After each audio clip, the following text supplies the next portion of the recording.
Esther, chapter 1. This is what happened in the days of Xerxes, who reigned over 127 provinces from India to Cush. In those days King Xerxes sat on his royal throne in the citadel of Susa.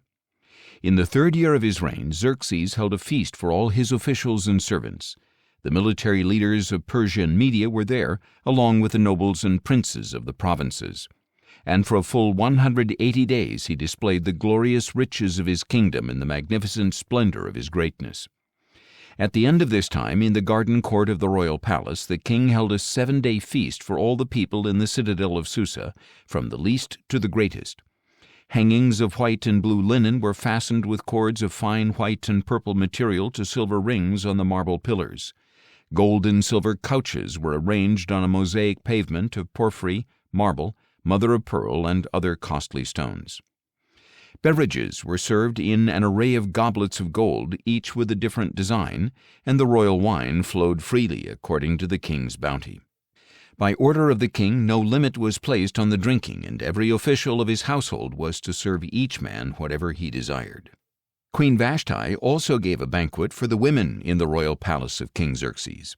On the 7th day, when the king's heart was merry with wine, he ordered the 7 eunuchs who served him, Mehuman, Biztha, Harbona, Bigtha, Abagtha, Zethar, and Carcass, to bring Queen Vashti before him, wearing her royal crown, to display her beauty to the people and officials, for she was beautiful to behold. Queen Vashti, however, refused to come at the king's command, brought by his eunuchs, and the king became furious, and his anger burned within him. Then the king consulted the wise men who knew the times, for it was customary for him to confer with the experts in law and justice. His closest advisers were Carshena, Shethar, Admatha, Tarshish, Meres, Marsena, and Memucan, the 7 princes of Persia and Media who had personal access to the king and ranked highest in the kingdom.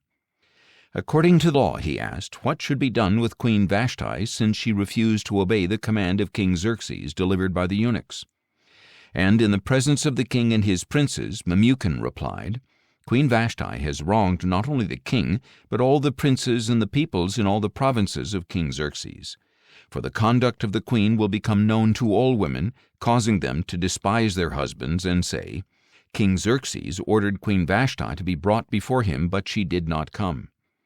This very day the noble women of Persia and Media who have heard about the queen's conduct will say the same thing to all the king's officials, resulting in much contempt and wrath.